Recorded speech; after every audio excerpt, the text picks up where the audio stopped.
All right, getting into the next part of chapter 14, talking about changes in coordinates, which typically is a useful thing in a couple of circumstances. We'll start off by looking graphically at the difference between when you would use just regular rectangular coordinates and when you would use polar. This, of course, only applies to double integrals because when you do triple integrals, remember you have you have a couple of different coordinate systems to choose from, which we'll talk about in a later video. All right, so starting off with an image of a rectangular function. So let's say that I have a function that looks like this, right? And I want to find an area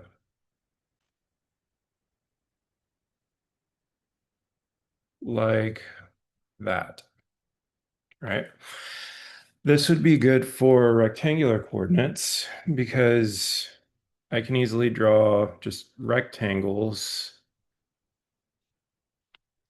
that divide this entire region. When it becomes more convenient for us to use polar coordinates, typically we'll have regions that, hmm,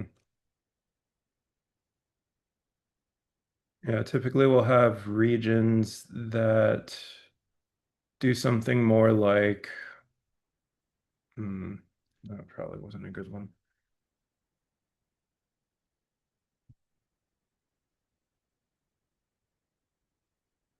Like this. And while you could divide that into rectangles, it's a lot more straightforward in this case to look at little circle sectors. Right, so finding a polar region, like what we've seen in our previous classes, is that we can find rectangular regions by integrating from x equals that starting point to x equals that ending point. We would integrate whatever this function is that shows us the change in y. With polar, we've learned that we can take the integral of a function with respect to theta, right, from this starting angle to this ending angle, right? And because of that, when we make the extension to double integrals, right, the same kind of idea applies. Rather than looking at rectangles and x times y, you're looking at area of a sector, which is 1/2 theta r squared. All right, so for the next part, we're going to describe several different regions that I did not copy paste. So I'm going to just look real quick at what they were. We'll draw them ourselves. So for the first one, our region is going to be this quarter circle that has a radius of 2. Okay. So to describe this shaded region, I should probably shade it. All right. So to describe this region R, remember that your polar coordinates are given as a set of R and theta. All right. So instead of a x coordinate, y coordinate, you have a radius, you have an angle. And the way I like to think of it is you go out and you go around, right? So for this first one, we have the set of all points r theta, so that if we look at R ranges anywhere from 0 all the way out to 2, right? The whole shaded region has R values that are between 0 and 2. So we would write 0 less than or equal to R less than or equal to 2. Then for the angle theta, remember your positive x-axis is theta equals 0, and the angle works in this direction, anti-clockwise. So to get to the y-axis like we see here, we would have to rotate pi over 2 radians. So we would say 0 less than or equal to theta less than or equal to pi over 2. And that is our description of the region R in polar coordinates. Now for the second region, we have basically a little donut shape. So let's see, we have 1, 2, 3.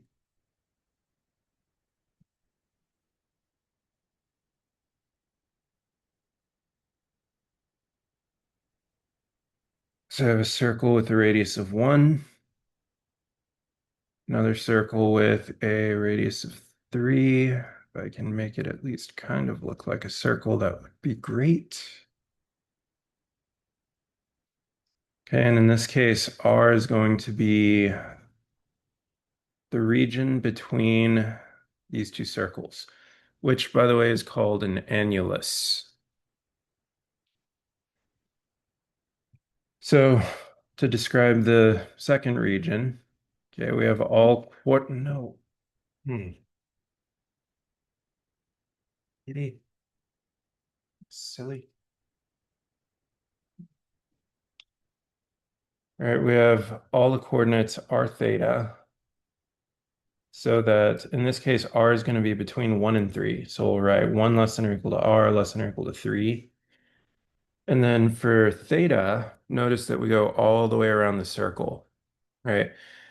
And I will say, coming to this important note here, that it is important for you to know, to kind of remember some of the basic shapes for polar. So, I mean, like circles, whether they're centered at the origin or along an axis, right?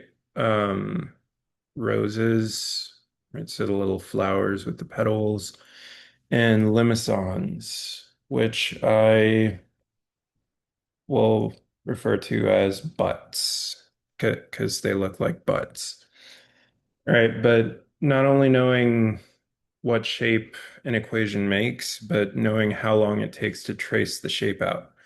Because one thing that you might remember from Cal 2 that may have tripped you up a couple times is that if you have a circle whose diameter is along an axis, right? So not this kind of circle, but the other kind, it doesn't actually take 2 pi to get through the entire circle, right? For those kind of circles, it only has to go from 0 to pi.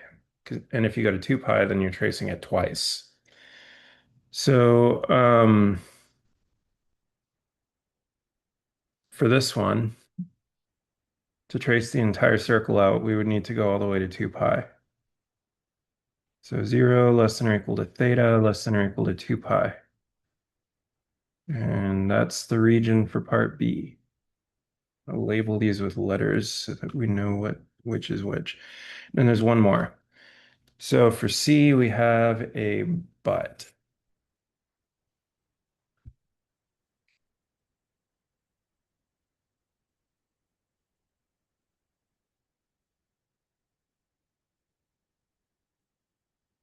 And the top of the butt is at the y coordinate 6. And these little edges on the butt go out to 3 and -3. So for this one, theta would also have to range from 0 to 2 pi.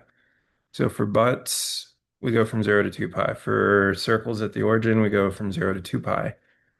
Um, for circles, just to give you a note here, that look like this, right? Or like this, or on the bottom part or the left part,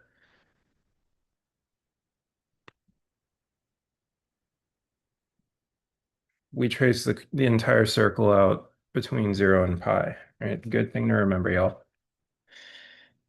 All right, so anyway, um, for r, let's look at all the possible values of r. That's how far out the curve goes.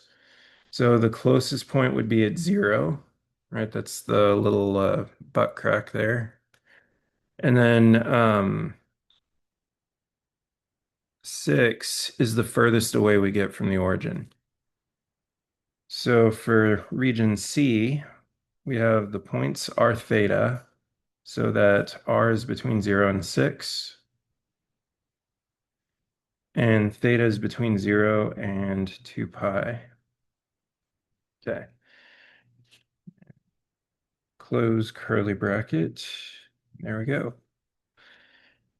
And being able to describe these regions in this way is going to be very important because when we're setting up our double integral, these would serve as the bounds on those double integrals.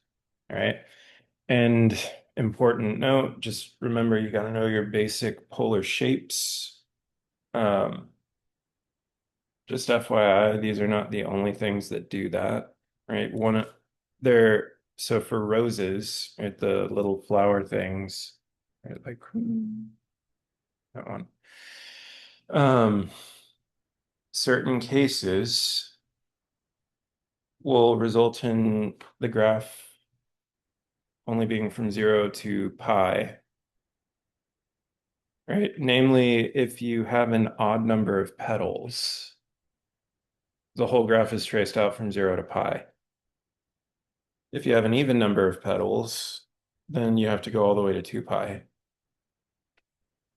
So, definitely something to keep in mind. And that you can also kind of remember that because there was the whole rule for graphing that um, that if you have an even number of petals, then the equation would only have half the coefficient for theta. So like cosine of 2 theta had 4 petals. Cosine of 3 theta has 3 petals. But cosine of 4 theta would have 8 petals. Right, so that's a way to remember that, right? If you have an even number of petals, you go from 0 to 2 pi because you double. Yeah. All right. So anyway, important skill, relatively simple. You get plenty of practice with it in the homework. Going on to the next part, though, actually evaluating integrals in polar coordinates. This is where the other kind of purpose for knowing something like polar coordinates comes up. Because sometimes doing an integral in rectangular coordinates is a horrible pain in the ass. So to make things simpler, right, and sometimes it really does simplify the amount of work you have to do to get through an integral. You might convert everything in that rectangular integral into polar coordinates. All right, so to do that, we have to remember there are a couple of things that we have to remember. So stuff that we've learned before, we learned these three relationships. X is defined as r cosine theta and thus can be replaced with r cosine theta. Similarly, y is equal to r sine theta, and r is equal to this Pythagorean theorem looking thing, right? And honestly, I feel like you're almost more likely to replace x squared plus y squared with r squared. Just makes things a little less you. Um, okay. So again, MacBooks do not like that for some reason. All right, but anyway, we want to find the air, or we want to find an integral of x squared plus y over an annular region, right? So annular, remember, is the space between two circles, right? So here you have a circle at the origin with a radius of 1, circle centered at the origin with a radius of 3. So if I want to convert this into polar coordinates, right, I would replace this with r squared equals 1 and r squared equals 9, right? Because that's the inside of that square root part. So if I have that without the square root, then that would be the same as r squared. Now, here's kind of a thing that can trip you up a bit. If you were to take the square root of both sides and you are a good algebra superstar, you would know that you would get r equals plus or minus 1. And you could use those as boundaries for the integral, but if you use plus and minus 1, that affects the bounds that you use for theta. And the reason for that, like if I were to draw this annular region out, now all of a sudden I have a craving for Dunkin' Donuts because America runs on Dunkin'. All right, but the reason that this would affect your theta values is that if I went from r equals -1 to 1, I would end up getting or r equals +1 and -1, r equals +3 and -3. Then I would get this region from 0 to pi taken care of by those negative. Oh, yeah, you'll need to be able to see that. So this region from pi to 2 pi would be taken care of by r between -1 and -3 from 0 to pi. Because if you think about it, negative r means that you're starting off over here. And if you go from 0 to pi, that takes you from starting point around pi radians. So if your theta restriction is only from 0 to pi, then you can use the negative r values. But I feel the other way is a little more intuitive. Because if I have a circle that has a radius of +1 and +3, if I go from 0 all the way to 2 pi, that does the same thing. And when I'm evaluating antiderivatives, plugging in 0 is a lot easier, usually, than plugging in something else, right? So, with that said, I'm only going to take the positive roots or the principal roots of those equations. So with that said, we have our range for the R values. Okay. And as I mentioned, if you only use the positive values for R, your theta would range from 0 to 2 pi. So, all right. So with that said, we can write this out in a couple of ways.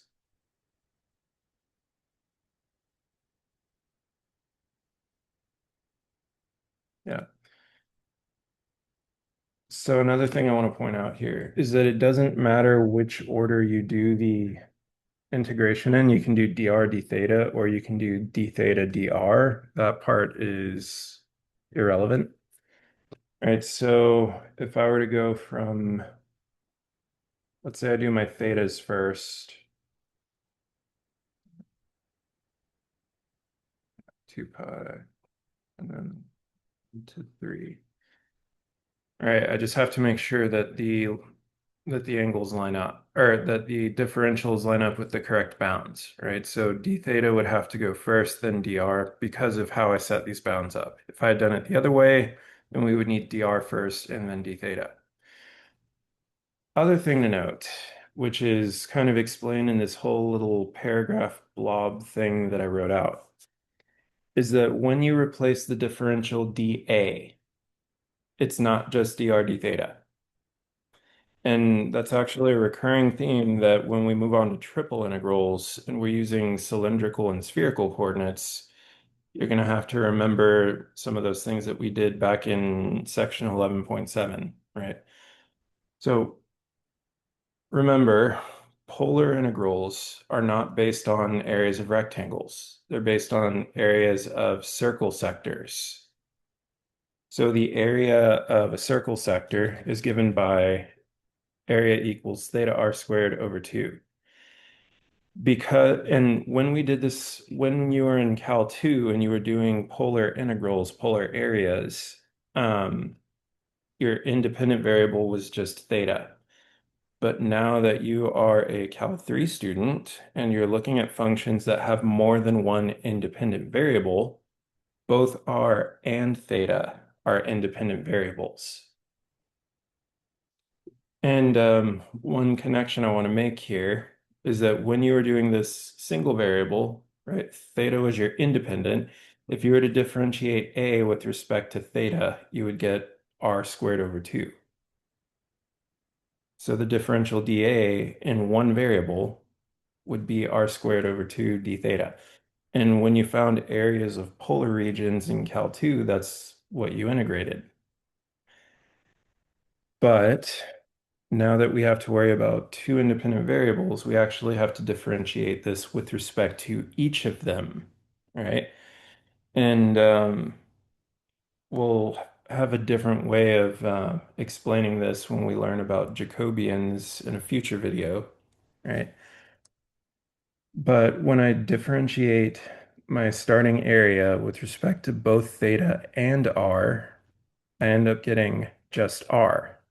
Think about it. If you go from here, r squared over 2, and you take the derivative with respect to r, you get 2r over 2, which simplifies to just r. So our dA, when we have both r and theta as independent variables, is actually r dr d theta. So anytime that you convert a double integral into polar coordinates, you're not replacing dy dx with just dr d theta. You're replacing it with r dr d theta. There's another r that's introduced into the mix. So before I write the rest of that out, let's take a minute and convert these two into polar form. So we know that x is r cosine theta. If I square that, I get r squared cosine squared theta. And I know that y is r sine theta. And I have r. In this case, I did my thetas first, so d theta, dr. So the next thing, before I can evaluate the integral, I need to distribute the r.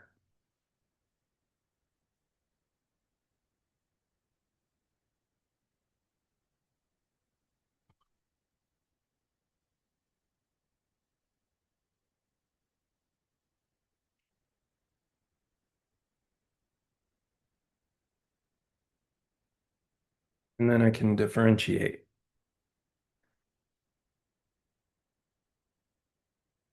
Yeah. And looking at this, I realize that I probably should have done it the other way because it'll be a little easier, but it's fine. Okay, so first thing, we have to take our antiderivatives for each term with respect to theta. Remember, that means that anything that is not theta, i.e. r, is treated like a constant. So with the second term with sine theta, that's pretty straightforward. We'll just get r squared times negative cosine theta. But with this guy, remember in Cal 2, you learned how to deal with intervals involving trig, right? And one of the things you learned is that you can take even powers like this and reduce the power using the cosine double angle formula, right? So for reference, the cosine double angle formula can always start off like this. Not one. What am I doing? Habits, y'all. Cosine 2 theta. Okay, so our double angle formula can always start off like this. You can replace either the cosine or the sine with its Pythagorean identity equivalent, meaning I can replace cosine theta or cosine squared theta with 1 minus sine squared theta, or I could replace sine squared theta with 1 minus cosine squared theta, and then rearranging that will give me the identity that I need to replace this. So essentially, if I were to solve for cosine squared theta, right, do a little bit of algebra, I would get that cosine squared theta is equal to 1/2 times 1 plus cosine of double theta. So going back and using that,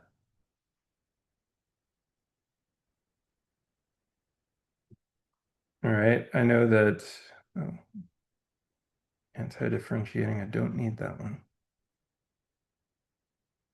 All right, so doing that, I know that I can replace this with, I'm just going to write an arrow here, r cubed times 1/2 times 1 plus cosine double theta. So you notice now we have cosine of just a number. Right, if I were to distribute that, I could integrate with respect to theta, so I would get r cubed over 2 theta plus r cubed sine 2 theta times 1/4. Yep. And then for the other term, we just had minus r squared cosine theta. And we're going to evaluate that from theta equals 0 to 2 pi. All right, which honestly is going to take a lot of things out for us, which is kind of nice. So let's plug the top number in. If I plug into the first term, 2 pi multiplied by that will give me r cubed pi. Plugging 0 into the first term will give me 0. So the result would end up giving me pi times r cubed. For the second one, if I plug 2 pi in for theta, right, I would get sine of 4 pi, which is 0. If I plug 0 in for theta, I get sine of 0, which is also 0. So this term will be completely gone away, zeroed out when we move to this stage. Now for cosine theta, we know cosine of 2 pi is 1. Cosine of 0, also 1. So I have r squared minus r squared, which is 0. So that term also zeroes out. So we're left with just the integral of pi times r cubed dr, which is just a simple power rule. So we end up with pi r to the 4th over 4, evaluated from r equals 1 to r equals 3. If I plug the 3 in, 3 to the 4 is 81. Another way to think about it is that's 3 squared squared, 9 squared. Yeah. So I get 81 pi over 4 for the first term. And then r equals 1, I get pi over 4. Subtract these, you would get 80 pi over 4, which is also known as 20 pi. That is a lot of pi. Could not knock that back. So with that one, the main idea here is being able to convert any x's and y's that you see in the original f of xy, looking at your bounds and being able to figure out what the ranges are for r and theta, kind of like how we did up in these examples. Okay. And sometimes you'll be able to draw it out, sometimes you won't. Sometimes you just have to rely on algebra to do all of that. But let's look at more examples. Okay, so the next one, we want to use polar coordinates to find the volume of the solid region bounded above by a hemisphere and below by a circle. Okay. So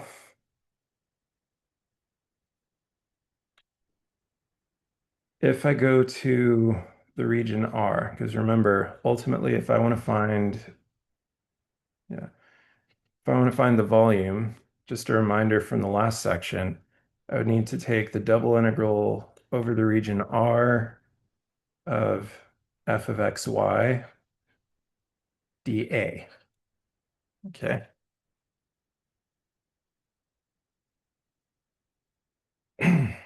So first we need to figure out what R actually looks like. We know that this is the region inside of a circle with a radius of 2, right? And just to kind of justify why, right? Remember x squared plus y squared is equivalent to r squared. If I take the square root of both sides, I would end up getting two things, but only one of those is actually relevant. I would get that the absolute value of r is less than or equal to 2.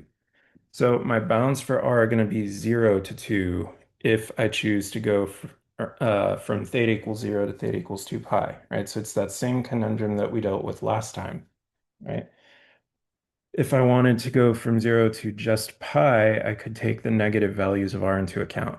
But then evaluating when we're plugging in r values would be a little more annoying, so I'm not going to do that. I'm only going to go 0 to 2 and then use 0 to 2 pi as my range for theta.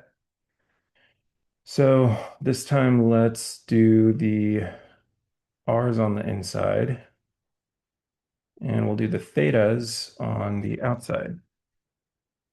Or, yeah, so 0 to 2 pi. Okay, now the next part is to look at our function f of xy and make the appropriate substitutions. Another thing that you could do here is you could recognize that z is also equal to the square root of 16 minus, basically factor the negative out of these last two terms. And look at that, you can replace this with r. You also could replace x with r cosine theta, y with r sine theta, and then use our favorite Pythagorean trig identity. Right. Either way, you'll arrive at the same conclusion that the integrand is the square root of 16 minus r squared. And then remember, you're not just putting dr d theta here, it's r dr d theta, which actually makes this very convenient because now I can do a u substitution to evaluate the integral. And I don't have to do a trig sub, which is what I would have had to do if this r weren't here.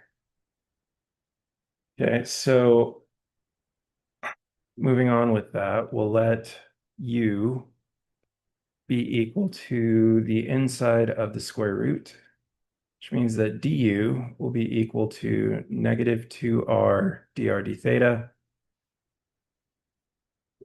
Right, we don't have the negative 2, so I'm going to divide both sides by that. And we get negative 1/2 du is equal to r dr d theta. So when I make my substitutions, my battery is about to die. I need to plug that in. Give me a sec. All right. Plugged in and not going to die. All right, we can do our replacements. So one thing I want you to keep in mind here is that this u sub is only going to affect the r integral. Okay, we're not concerned about anything involving theta. So all the substitutions that we make, we're not going to worry about. Okay. So I have the constant negative 1/2 that can come out front. Theta, remember, is unchanged, but r, 0 to 2, we actually have to adjust because we're changing the differential from dr to du. So plugging in these values for r into the u equation, we get 16 minus 0 squared, which is 16. We get 16 minus 2 squared, which is 4. And then we can convert the rest of the integral. We get the square root of u. We already did the 1/2 or the minus 1/2. So we just have du. Why did I write d theta? That was a mistake. Oops. Du, and then we still have the d theta. Okay, so at this point, yeah, I did change variable, but yeah, but I can take the antiderivative with respect to u first. Remember, you start with the inside, you work your way out. Um, Other thing that's kind of weird about this is that the bounds are oddly ordered, right? Because we want the lower number to be on bottom and the higher number to be on top. Remember, it's perfectly fine for me to do the old switcheroo as long as I change the sign on the integral. So I can write this as the integral from 4 to 16 as long as I switch that to positive because it was a negative before. All right, so another thing to remember is that when you have this as your integrand, it's easier to deal with in power form because then we can just do the power rule. All right, and that's going to give us u to the 3/2 divided by 3/2, which would be equivalent to multiplying by 2/3. And we evaluate that from u equals 4 to u equals 16 d theta. And the convenient thing is that we are doing a definite integral. So I don't actually need to change back to r's. I can evaluate this and be completely done with the r part. So that's pretty nice. So first thing I'll do is I'll factor this constant out and multiply 1/2 times 2/3. I get 1/3. Still need to take the integral with respect to theta. But now our integrand is going to be, let's see, 16 to the 3/2. So I start with the half. I square root. The square root of 16 is 4. And then I raise it to whatever's in the top. So 4 to the 3, we get 64. Then 4 to the 3/2. Square root of 4 is 2. Raised to the 3 is 8. So 64 minus 8 d theta. Rather than writing a whole other step out, I'm just going to mentally subtract this, right? So I'm subtracting 4 twice, giving me 56. So I get 1/3. Integrate 56 with respect to theta. That'll give you 56 theta. You're evaluating that from theta equals 0 to theta equals 2 pi. So if I multiply by 2 pi, I get 56 times 2, that's 112. Yes, 112 pi. And then if I plug 0 in for theta, I get 0.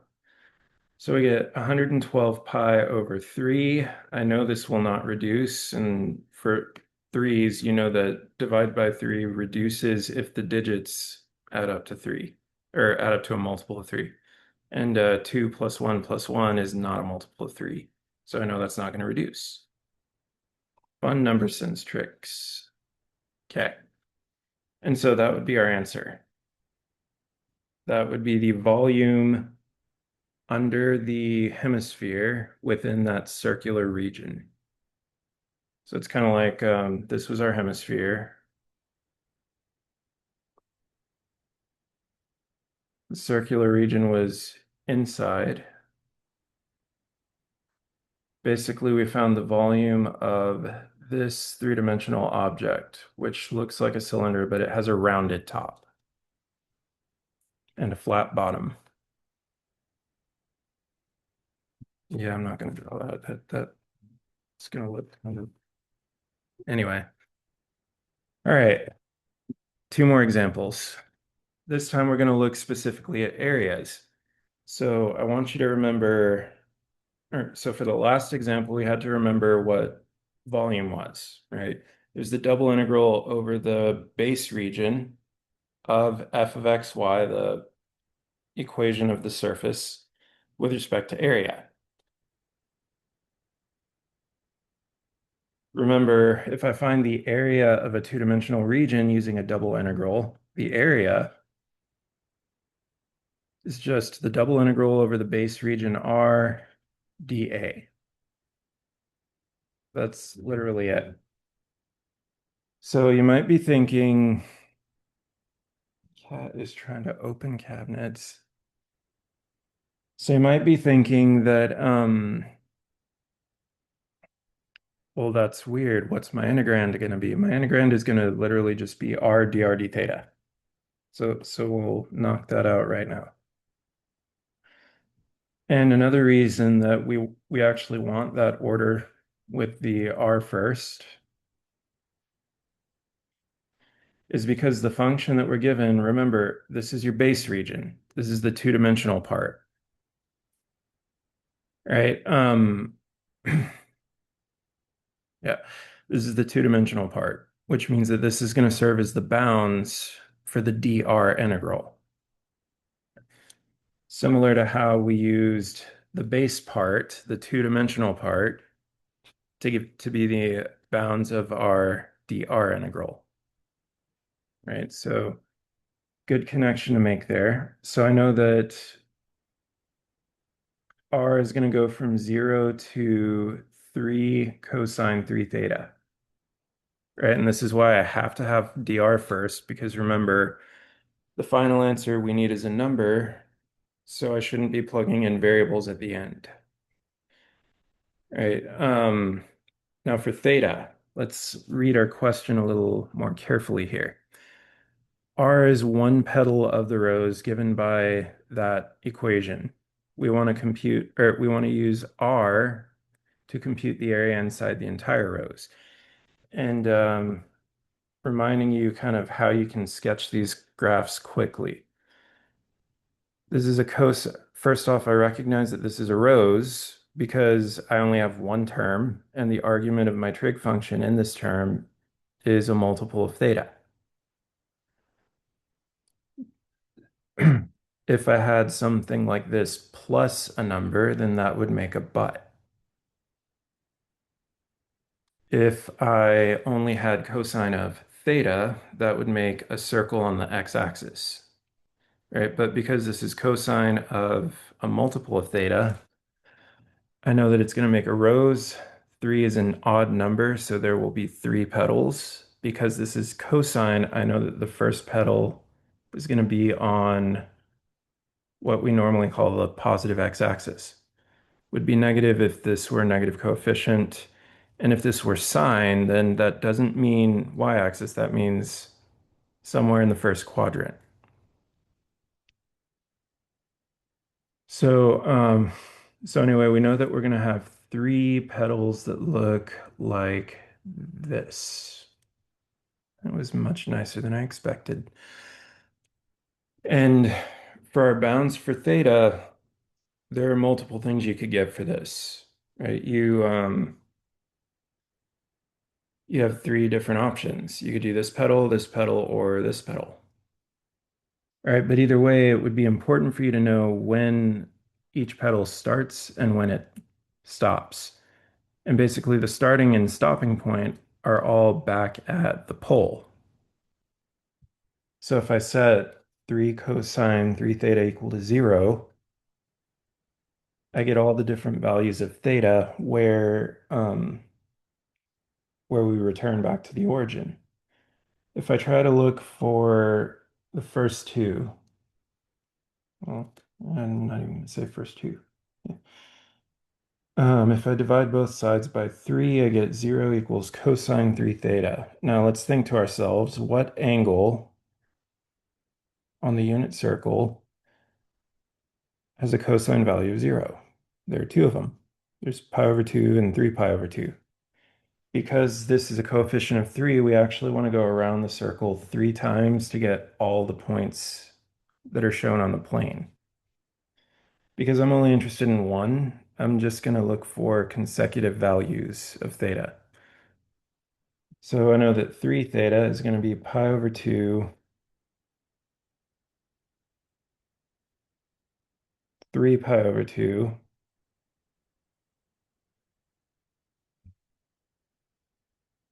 Thing about that one though Actually, no, we'll solve it and then I'll comment on that.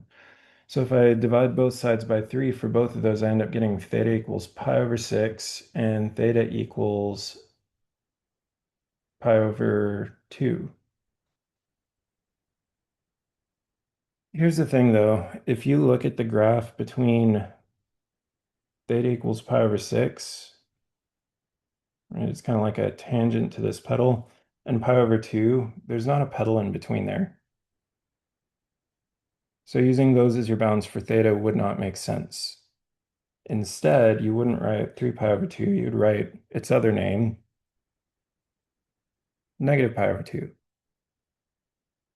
So now if I divide both sides by 3, I get pi over 6 for one of my bounds, negative pi over 6 for the other. And realistically, you could do a bunch of other ones, right? You could get pi over 2, 5 pi over 2. You could get, or not 5 pi over 2, 5 pi over 6. You could get 7 pi over 6 to 3 pi over 2, right? Those are other options. So we know that theta is going to have bounds from negative pi over 6 to pi over 6. And now that we've set the integral up, integrate. So if I take the antiderivative of r, I end up getting r squared over 2. And I'm evaluating that from r equals 0 to r equals 3 cosine 3 theta. Right, and then when I plug the numbers in, obviously if I plug 0 in, I'm going to get 0, right? But with this one, I would end up getting 9 halves cosine squared 3 theta.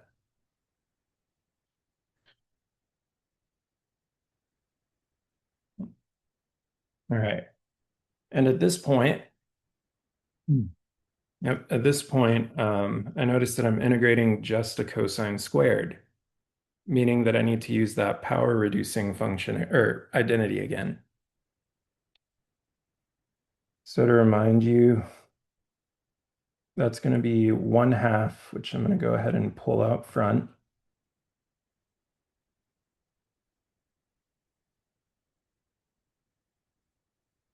All right, and then that's gonna end up being multiplied by 1 plus cosine of double theta. Since theta is 3 theta in this case, we double that. And now I only have to integrate cosine to the power of 1, which I can do. So altogether, these multiply out to 9/4. If I take my antiderivative, I get theta for the first term plus 1/6 sine of 6 theta for the second term. And theta equals negative pi 6, 2 pi 6.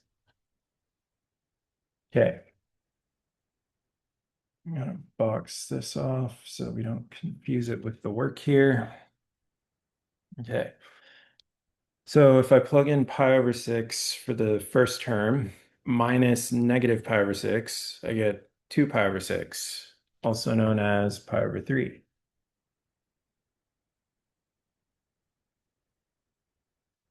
Now, if I plug these values of theta in for this angle, pi over 6 times 6 gives me pi. Sine of pi is 0. Convenient. 6 times negative pi over 6 is negative pi. Sine of negative pi is also 0. Super convenient.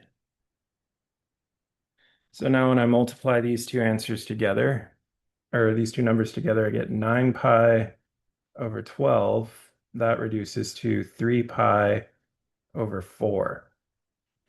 Keep in mind, though, that was the area of what? Hopefully you said one petal. If I want to find the area of the entire rows, I actually need to multiply by 3. Which I mean, I could write the 3 way back here and then correct my notation all the way through. All right, but If I multiply 3 pi over 4 times 3, I get 9 pi over 4. And again, I'm multiplying by 3 because this rose has 3 petals and they're all the same area. So that would be our final answer. It's the area of the entire rose. That's the area of just a petal. And look at that, we did an area problem. Okay, and then for our last example, all right, we want to find the area of the region bounded above by a spiral and bounded below by the r-axis from where r is between 1 and 2. So here it's nice, we already know the bounds for r, but we need to figure out the bounds for theta, which won't be too difficult. So if r has to be between 1 and 2, then I can solve for the boundaries of theta by setting pi over 3 theta equal to each of these boundaries. So when r is equal to 1, right, if I multiply both sides of the equation by theta, that's going to clear the theta from this side and do 1 times theta for that side. So we get theta as pi over 3. Super convenient. Now, when r is 2,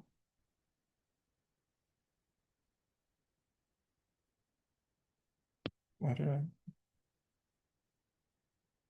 get ahead of myself? There we go. Now, when r is equal to 2, we can take the same approach. Multiply every term in the equation by theta, which gives me that 2 theta is equal to pi over 3, which further tells me that theta is half of that, i.e. pi over 6. So theta is going to range from pi over 6 to pi over 3.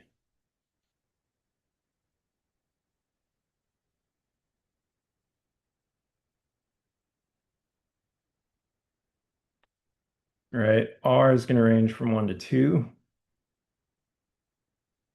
Remember, this is the base region. It is not our integrand. Our integrand is just r dr d theta. And to remind you, it's because we're finding an area. Anytime that you're finding an area with a double integral, it's just the double integral over the base region r dA. Remember, if you're finding a volume, it's the double integral over r of the function or the equation of the surface dA. So you only have like a real integrand if you're taking a volume, which is something that we will quell in the next video. Anyway, now that we've done that, I don't need to write that there. This was a reminder for y'all. We can take similar steps that we did last time. So integral from theta equals pi over 6 to pi over 3 of r squared over 2 d theta, or evaluated from r equals 1 to 2 d theta, okay? If I plug those values in, I get 2 squared over 2, which will just be 2, minus 1 squared over 2, which is 1/2. So that ends up giving me 3/2. All right, 3/2 theta, we're evaluating from theta equals pi over 6 to pi over 3. When I multiply those together, right, 3/2 times pi over 3 minus 3/2 times pi over 6. So here I know this is going to reduce to pi over 2. Okay. This is going to reduce to 1/2, making this pi over 4. So we get pi over 2 minus pi over 4, which is pi over 4. And that is the area of that region. So even if you didn't know what that space looked like, you didn't really have to. And for reference, for reference, the spiral looks something like this. Basically, we found this region. And the reason that we didn't use rectangular coordinates is because we only had the polar form of the equation. And I will say, if we did have the rectangular version, it would have been horribly annoying to integrate. Okay, so covered a decent amount of ground today. We talked about rectangular versus polar. Remember, rectangular coordinates use areas of rectangles as their basis. Polar coordinates use areas of circle sectors as theirs. Being able to identify the range for r, the range for theta is important. It's integral, pun intended, to setting up the integrals that you need to evaluate in polar coordinates. Other thing we talked about was the fact that our dA differential is different for polar than it was for rectangular. For rectangular, dA was just dy dx or dx dy, whichever order you wanted to do it in. With polar coordinates, we have an extra factor of r involved that comes about from what we get from differentiating with respect to both variables, right? So r dr d theta replaces your dA. And then, of course, when you're computing the rest of the integral, you have to convert just like you would for any polar function. Right? Replace x's with r cosine theta, replace y's with r sine theta. If you notice a pattern that gives you an x squared plus a y squared, you can plop in an r, right? And then just remember some of the basics about area and volume. So if I want area in polar coordinates, it's the same idea, just the double integral over the base region r dA. Remember though that dA is r dr d theta, not just dr d theta. And for volumes, we take the double integral over the base region R of the surface formula dA. Again, dA is R dr d theta, not just dr d theta. Don't make that silly. And that's pretty much it. That is the second part of chapter 14. Happy mathing.